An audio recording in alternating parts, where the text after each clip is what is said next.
Welcome, kids. Step 1. Draw one big oval shape for the pangolin's body, slightly tilt to the side. Step 2.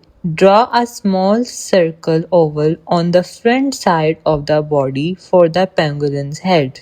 Step 3. Add a long small curved snot on the head like a soft rounded nose shape.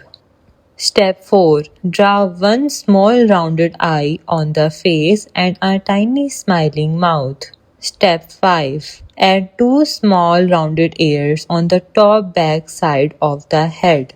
Step 6. Draw a long curved tail from the back of the body, thick near the body and thinner at the end. Step 7.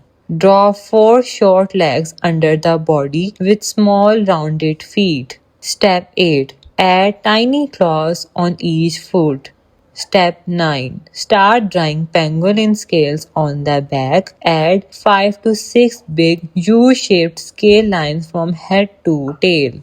Step 10. Add more small rounded scale shapes inside the body, arranged neatly like simple leaves. Step 11. Add scale lines on the tail too, using small curved U-shapes. Finally, add small cute details like cheek blush circles, belly curve line, and a few ground dots under the feet.